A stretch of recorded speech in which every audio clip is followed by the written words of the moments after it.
In the winter of 1944, in the frozen heart of Nazi-occupied Amsterdam, 3 Gestapo officers climbed the narrow staircase of a modest canal house on Prinsengracht.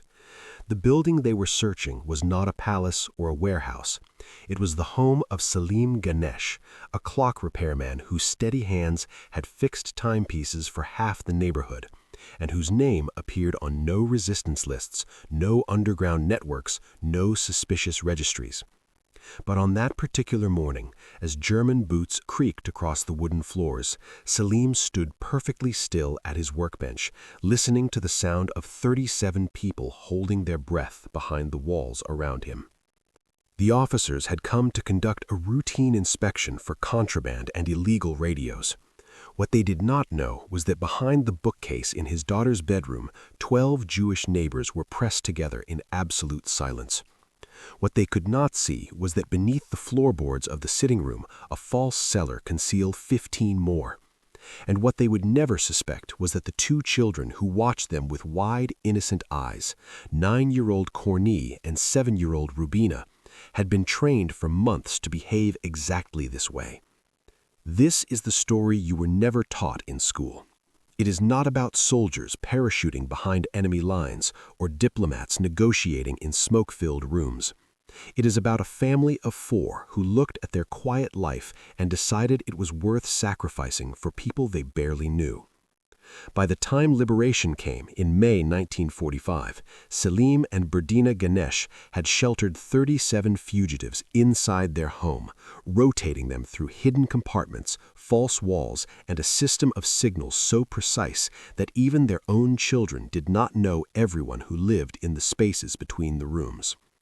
They did this while German patrols passed their door daily. They did this while collaborators watched the street for signs of suspicious activity. And they did this knowing that discovery meant not just their execution, but the deaths of 2 children who had never asked to become part of the resistance. If you stay with me until the end of this story, you will discover how Selim engineered an impossible architecture of concealment, why his children became the most valuable assets in the deception, and what Rubina said when she was asked decades later whether she would make the same choice her parents made for her. To understand what the Ganesh family risked, you need to understand what the Netherlands looked like in 1943.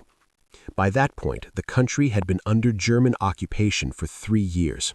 The initial shock of invasion had given way to something more insidious, the systematic dismantling of Dutch Jewish life.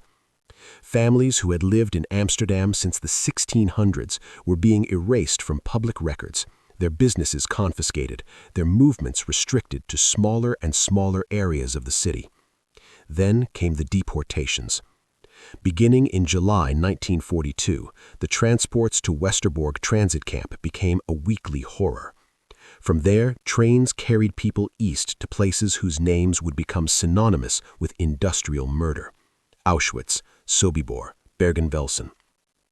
The Dutch civil service, with its meticulous record-keeping, made the Nazi task horrifyingly efficient. By 1943, it was illegal to shelter a Jew, illegal to provide false papers, and punishable by execution to hide anyone sought by the occupiers. Selim Ganesh was not a resistance fighter by nature. He had been raised in a tradition of skilled craftsmanship, trained to measure in millimeters and think in mechanical precision. His days before the occupation had been filled with tiny gears, delicate springs, and the quiet satisfaction of making broken things work again. He was not political. He was not particularly ideological.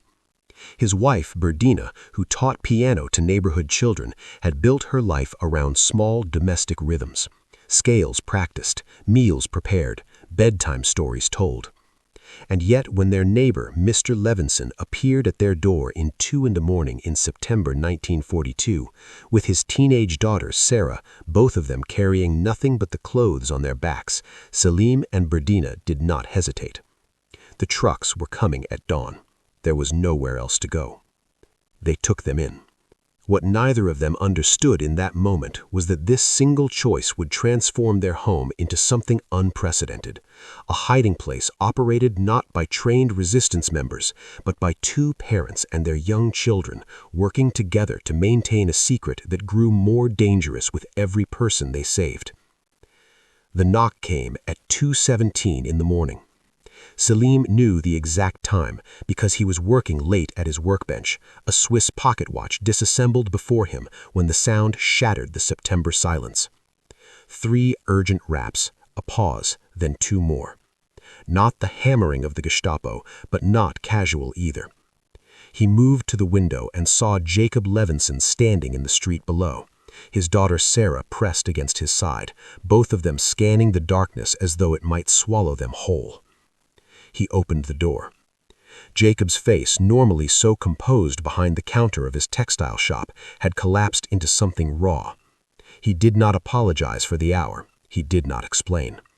He simply said the trucks were assembling at Waterloo Plain, that the razzia would begin at dawn, and every Jewish family in the district had been given 48 hours to report for work deployment in Germany.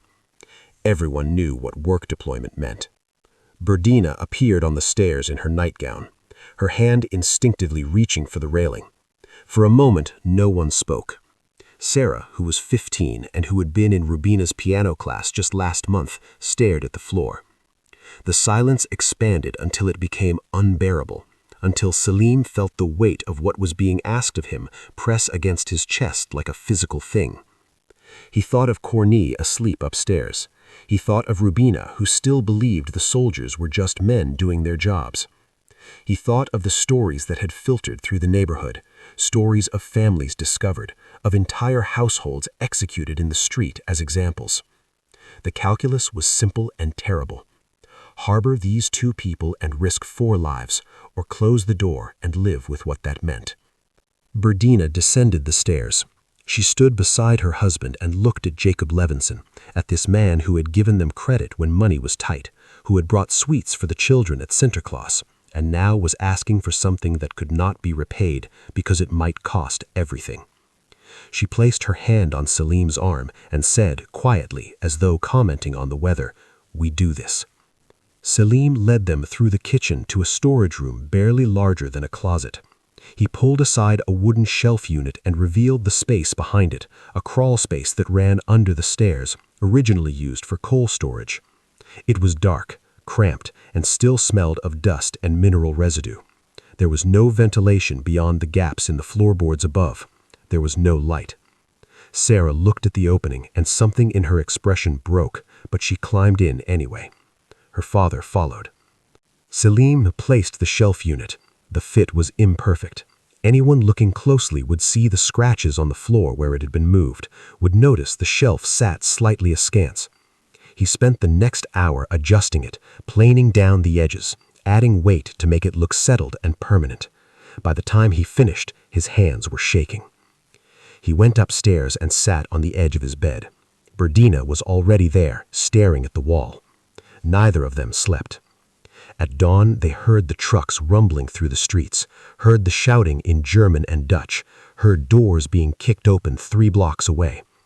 In the space beneath their stairs, 2 people held their breath and prayed that a clockmaker's crude carpentry would be enough to keep them alive. The inadequacy of that first hiding space haunted Selim for weeks. At night, he would lie awake calculating ventilation rates, measuring in his mind the cubic volume of breathable air for 2 people in a sealed compartment.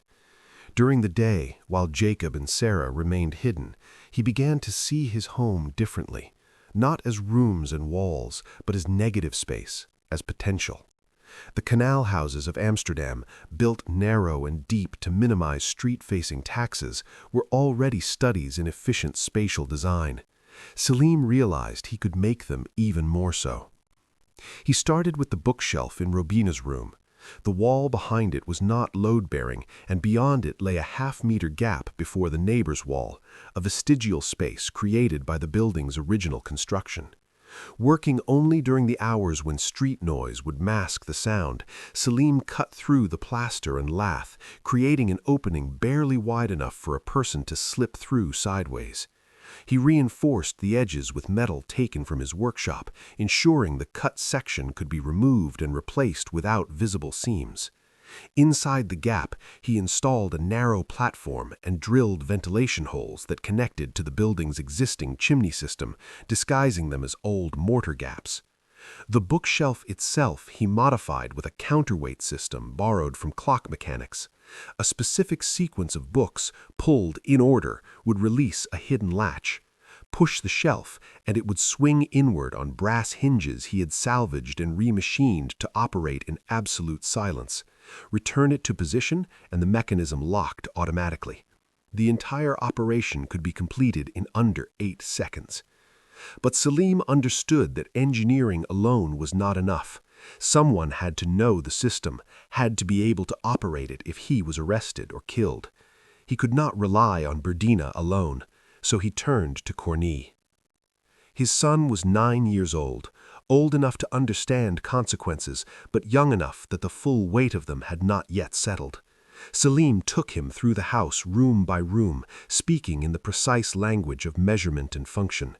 He showed him how the bedroom shelf opened, explained the ventilation routing, demonstrated the sound-dampening wool panels he had installed behind false walls to absorb coughs and whispers. He taught him to recognize which floorboards would creak under weight, which doors had hinges that needed oiling, where the sight lines from windows might expose movement inside. Cornille became so good at it that he could identify individual patrols by their rhythm. Selim showed him the notation system he had developed, a series of marks on the door frames that indicated capacity and occupancy, disguised as carpentry measurements. A 1/4-inch gap between wall and floor meant adequate air circulation. Anything less, and someone in that space perhaps had 6 hours before carbon dioxide buildup became dangerous. What Selim did not tell his son, but what Cornille understood anyway, was that this knowledge made him responsible. If his father was taken, if his mother was arrested, Cornille would have to maintain the system alone. He would have to remember that the survival of everyone in the walls depended on precision, on remembering that in a space designed for concealment, the smallest error could mean suffocation long before discovery.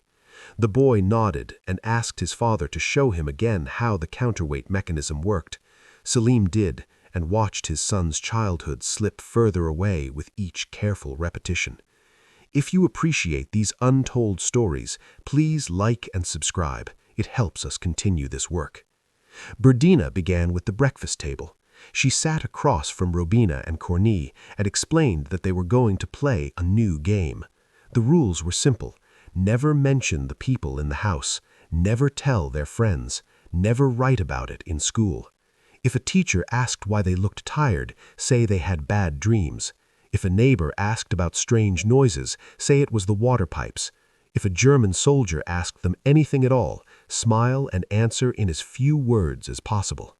Robina, who was 7 and who still believed that lying was something bad people did, asked why they had to pretend. Berdina did not soften her answer. She said that if Robina told the truth, everyone in the house would die. Not might die, would die. Robina's face went pale, but she nodded. The lessons became more specific. Selim taught them to recognize the sound of different boots on cobblestone.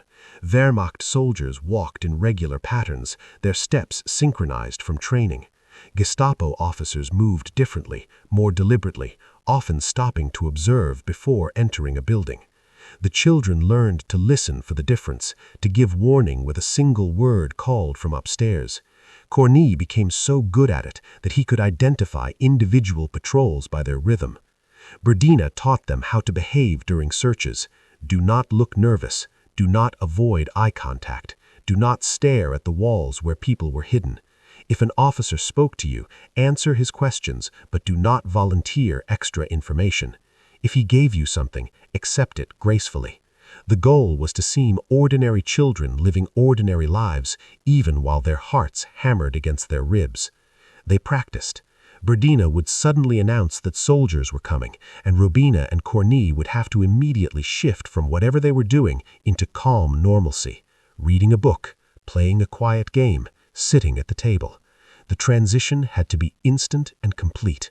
No rushed movements, no guilty glances. Robina struggled with this at first. Her instinct was to freeze, to hold her breath, to make herself invisible. Berdina taught her the opposite: be present, be visible, be unremarkable. The hardest part was keeping the secret from friends. Robina's classmate Anna lived 2 doors down and had noticed that Robina no longer invited her over to play. She asked why. Robina, following her mother's instructions, said her father was working at home more and needed quiet. Anna accepted this, but Robina saw the hurt in her face. She wanted to explain, wanted to tell Anna that it was not about her, but the words stayed locked behind her teeth. At night, Robina sometimes cried, not from fear, though she was afraid, but from the exhaustion of maintaining the performance. Berdina would sit beside her daughter's bed and stroke her hair and tell her she was brave. But Robina did not feel brave. She felt like she was splitting into 2 people, the one who smiled at soldiers and the one who knew what the smile was hiding. Cornille stopped crying. He simply became quieter, more watchful. He studied the patrols, memorized their schedules, turned the work of deception into something mechanical he could master. Selim recognized the transformation and grieved for it, but he did not stop the lessons. The alternative was worse. The knock came in November, then again in December, then twice in January. Each time Selim opened the door to find someone desperate, a family from 3 streets over, a young man whose parents had already been taken, an elderly couple who had received deportation notices. Word had spread through the underground networks that the clock repairman on Prinsengracht was helping people disappear. Selim had not intended to become a hub. He had meant to hide Jacob and Sarah, perhaps 1 or 2 others if space allowed. But each person who came to his door carried the same unspoken question in their eyes, and each time Selim found himself unable to say no. By February 1943, 23 people were living in the spaces behind his walls. He began to understand that the house had limits. The ventilation system he had designed could support perhaps 25 people if they remained still and quiet. Beyond that, the air would become dangerous. The water supply was already strained. Food, obtained through rationing cards and black market trading, was barely sufficient. And the risk grew with each additional person. More people meant more movement, more noise, more chances for discovery. Then came the Rosenberg family, 4 people, parents, a teenage son, and a grandmother who walked with a cane. They arrived at midnight in March, brought by a contact in the resistance who promised they would only need shelter for a few days while papers were being forged. Selim looked at the grandmother, at the way she struggled to climb the front steps, and knew immediately that she could not navigate the narrow passages to the hiding spaces. She would need to stay in the main part of the house, which was impossible during searches. He explained this as gently as he could. The father began to plead. The grandmother remained silent, her face empty of expression, as though she had already accepted what was coming. Selim stood in his doorway and felt the impossible weight of the choice before him. Take them and risk everyone already inside, turn them away and condemn them to deportation. He took them. 2 weeks later, another family came, then a single woman, then 2 brothers. Selim found himself doing calculations he had never imagined. He measured the carbon dioxide output of human respiration.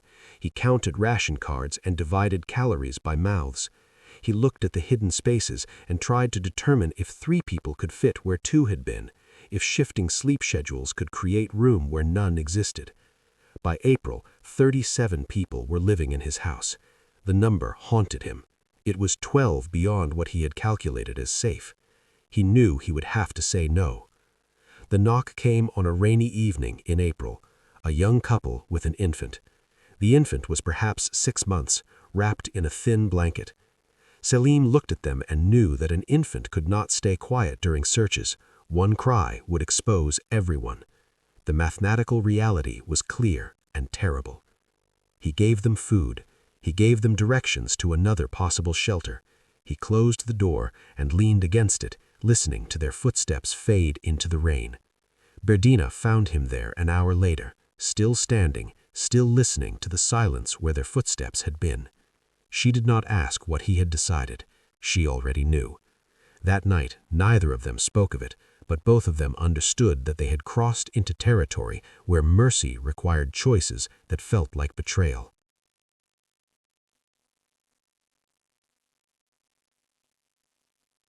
The soldiers came on a Thursday afternoon in December, 3 Wehrmacht officers conducting door-to-door inspections for illegal radios and contraband goods.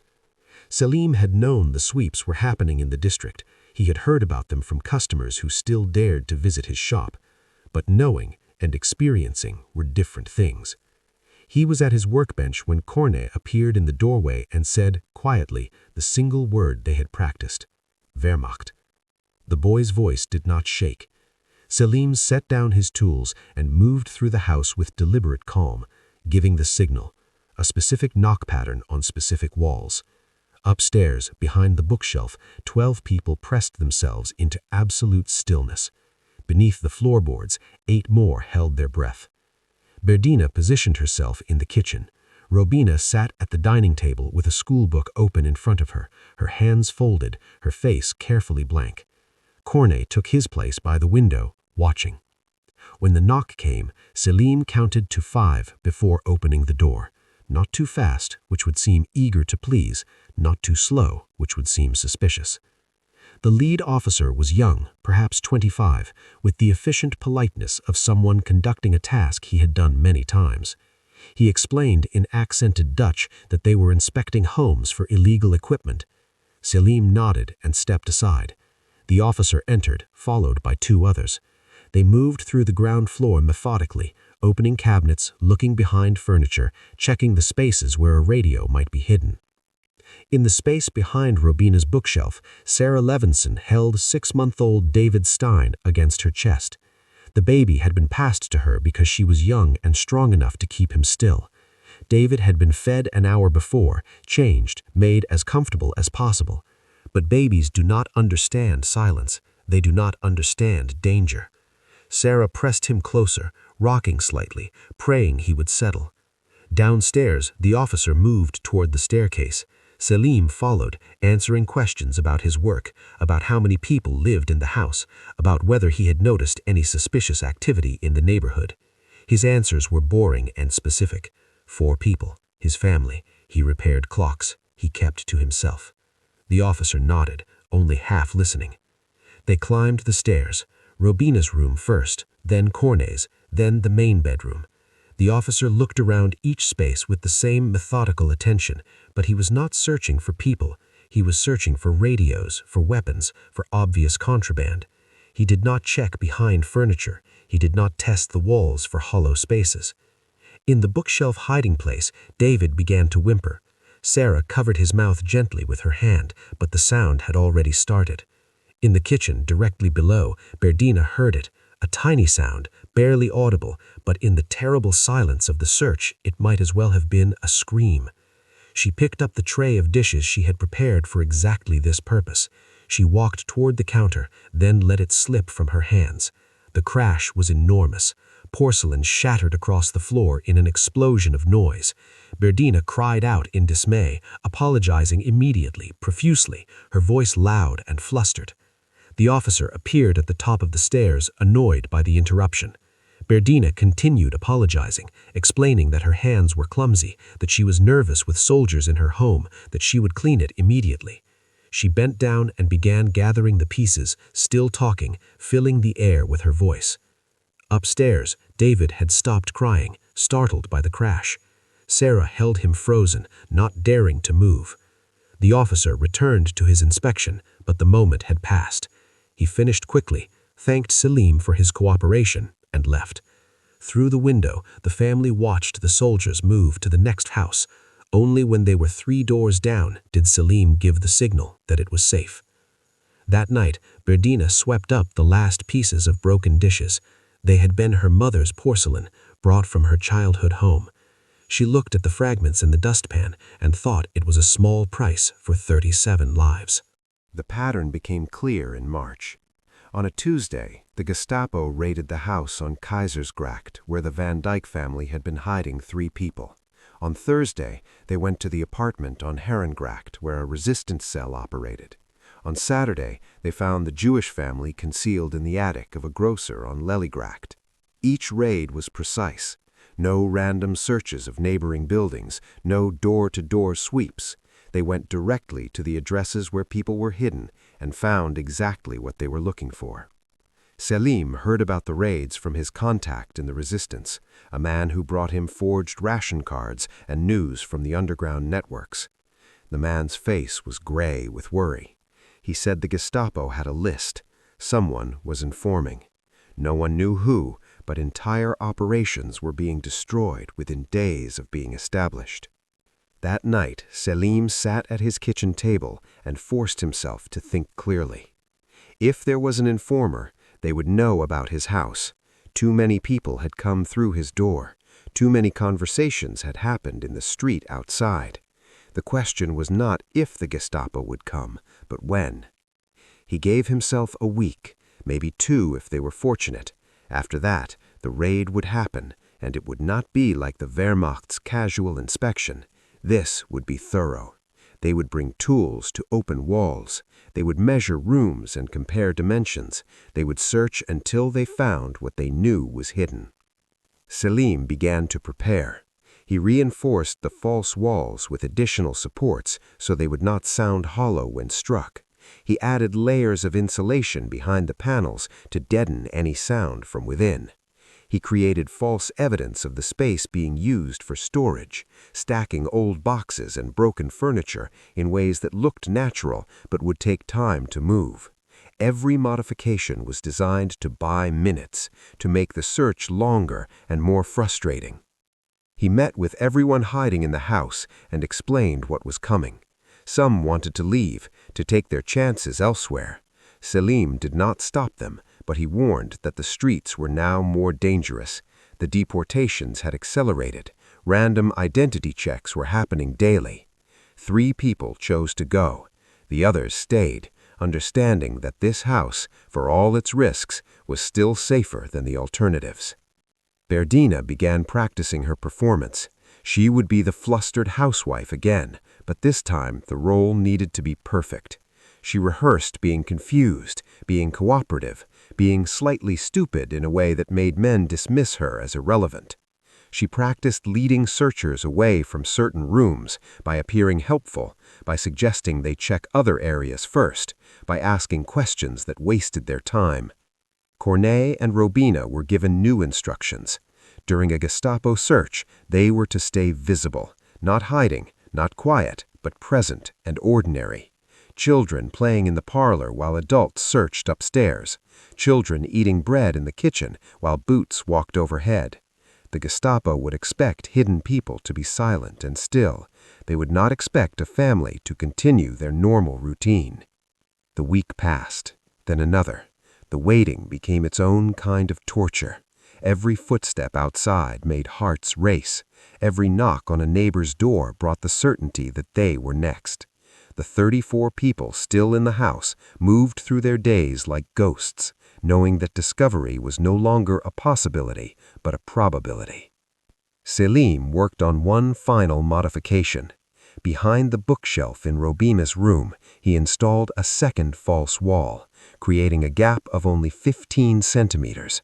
It was barely wide enough for a person to fit if they stood sideways and did not breathe deeply. It was a last resort, a space so uncomfortable and airless that it could only be used for an hour, maybe 2. But if the Gestapo found the first hiding place, this second one might save whoever was desperate enough to use it. On the night he finished, Berdina found him sitting in the dark workshop. She asked if he thought it would be enough. Selim looked at his hands, at the tools that had built an architecture of survival, and said he did not know, but it was everything he could do.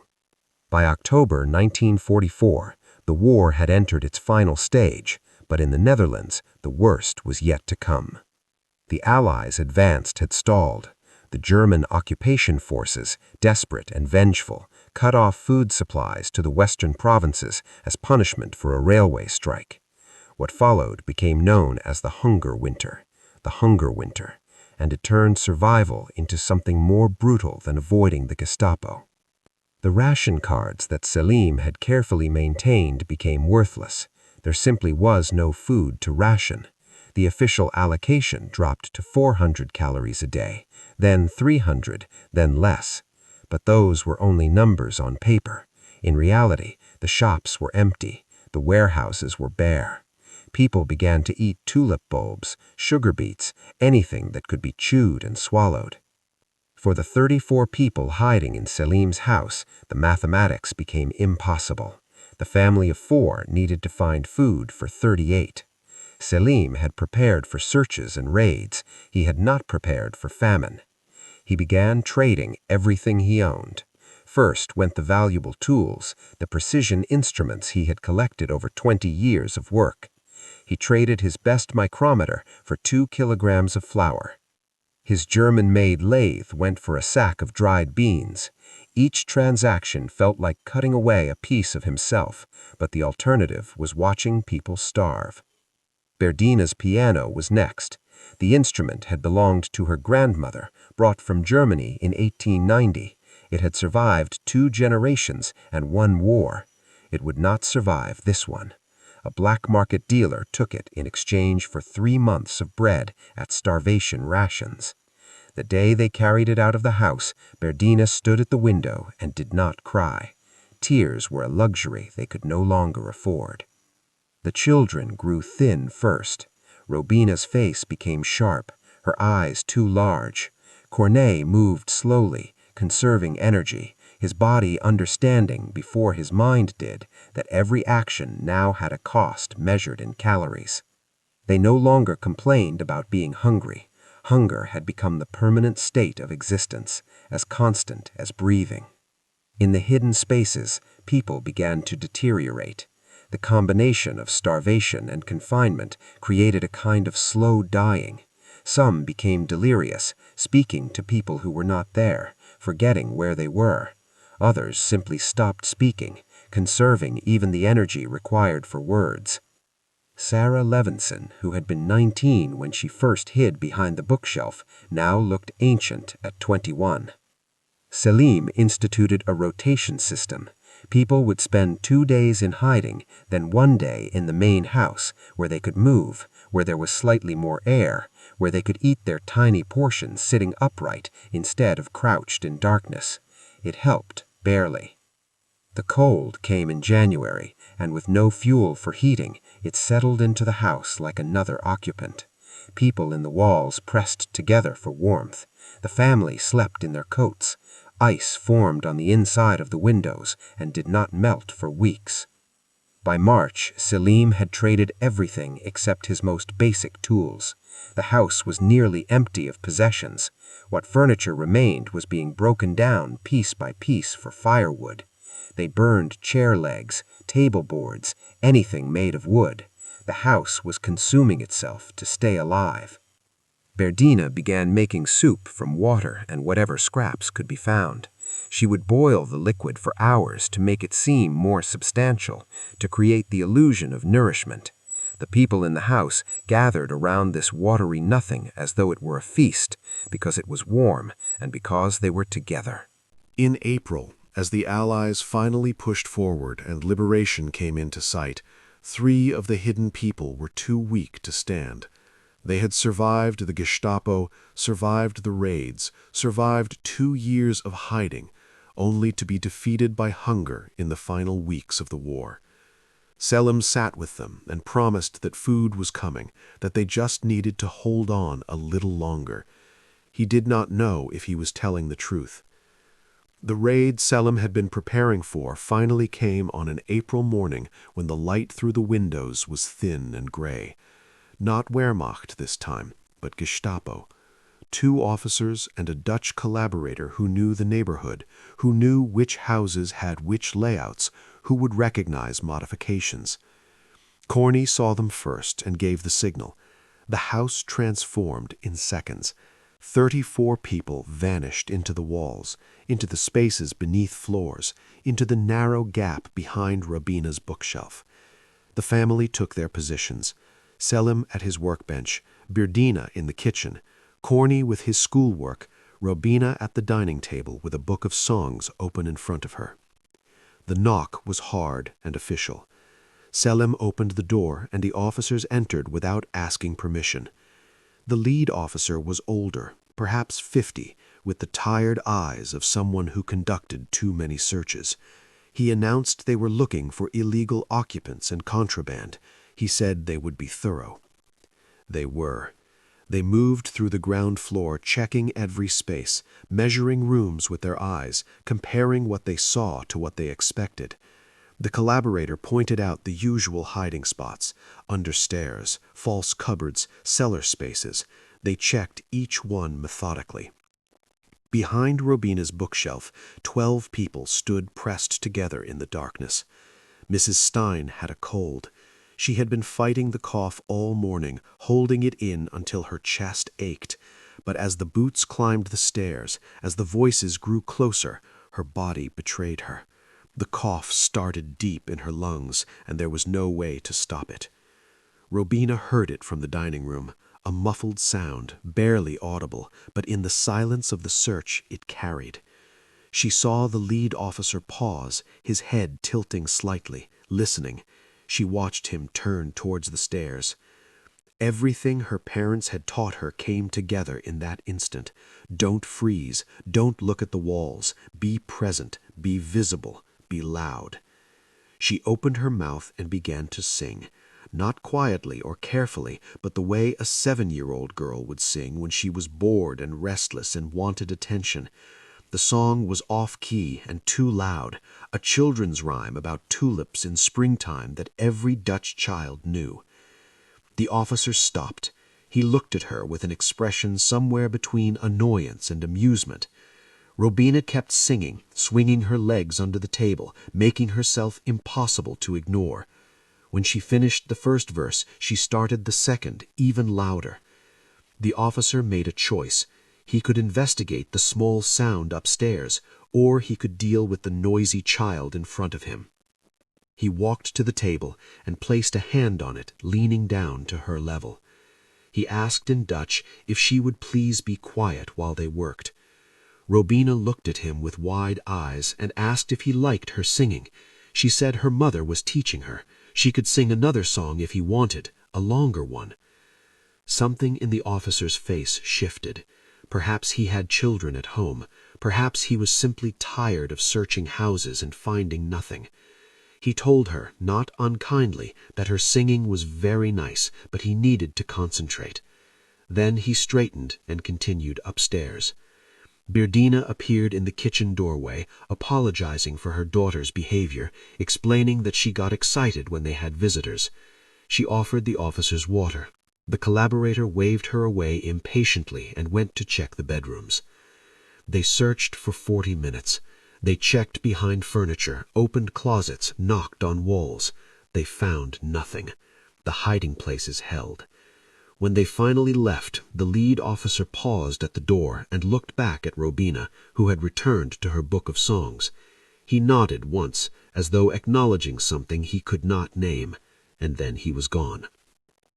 After the signal came that it was safe, after the 34 survivors emerged from the walls gasping and shaking, Robina went to her room and closed the door.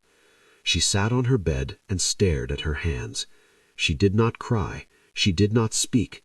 She simply sat there, holding the weight of what she had done, understanding that she had traded something precious and unnamed for 34 lives, and that she would carry that trade for the rest of her life. The Canadian soldiers arrived on May 5, 1945. Selim heard the cheering in the street before he understood what it meant.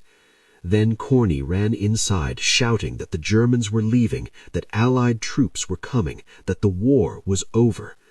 For a long moment, no one moved. The idea of safety seemed impossible after 3 years of living as if it did not exist. Slowly, carefully, Selim gave the signal to open the walls, not because of a search or a brief rotation, but permanently. The bookshelf swung open, and 12 people emerged blinking into daylight they had not seen in months. The floorboards came up, and 15 more climbed out of spaces they had learned to inhabit like second skins. From the attic, the cellar, the narrow gap behind the kitchen, people appeared until the small house seemed impossibly full. They stood in the parlor, these 34 survivors, and no one knew what to say. Some wept, some laughed, some simply touched the walls as though making sure they were real. Sarah Levinson, who had been 15 when she first entered this house, was now 18. She had spent a quarter of her life hidden behind a bookshelf. She looked at Selim and tried to thank him, but the words would not come. In the days that followed, the survivors left one by one or in small groups. Some had family to search for. Some needed to see the city again, to walk streets without fear. They left addresses, made promises to return, to stay in touch. Many kept those promises. Many did not. The trauma of what they had endured was not something that invited reunion. The house on Prinsengraft still stands. It looks like any other canal house, narrow and unremarkable. But if you knew where to look, you could still find the marks on the door frames, the scratches where the bookshelf once moved, the places where false walls once held breathing bodies. The house remembers, even if history has largely forgotten. This story is a fictional narrative inspired by the documented heroism of Dutch families who sheltered Jewish neighbors and refugees during the Nazi occupation of the Netherlands from 1940 to 1945. The Ganesh family and the specific events described are fictional characters and scenarios, though they represent the courage of ordinary Dutch citizens who transformed their homes into hiding places at extraordinary personal risk. The historical context is accurate. Approximately 25,000 Dutch Jews survived the Holocaust, many due to the efforts of non-Jewish Dutch citizens who hid them in homes, farms, and businesses throughout the occupation. The Anne Frank House in Amsterdam stands as the most famous example of such concealment, but countless other Dutch families operated similar hiding operations, often with far less recognition. The technical details about hidden compartments, false walls, and ventilation systems are drawn from documented accounts of actual hiding places preserved in Dutch resistance museums and survivor testimonies. The hunger winter of 1944 to 1945 was a real and devastating famine that killed approximately 20,000 Dutch civilians when German forces cut off food supplies to the Western Netherlands. The ration reductions, black market trading, and consumption of tulip bulbs described in this narrative are historically documented. The presence of informers, the methodical nature of Gestapo searches, and the involvement of Dutch collaborators reflect the documented reality of occupation conditions. While this specific narrative is fictionalized, it honors the memory of the estimated 28,000 Dutch citizens who risked their lives to shelter Jewish and refugees, and particularly the children who were forced to participate in life-or-death deceptions they were too young to fully understand. Yad Vashem has recognized over 5,800 Dutch citizens as righteous among the nations for their rescue efforts during the Holocaust. If this story moved you, please subscribe to our channel. We tell the forgotten stories of ordinary people who made extraordinary choices in history's darkest moments. These are the stories that don't make it into textbooks, but deserve to be remembered. Hit the subscribe button and join us in honoring the courage of those who risked everything for what was right.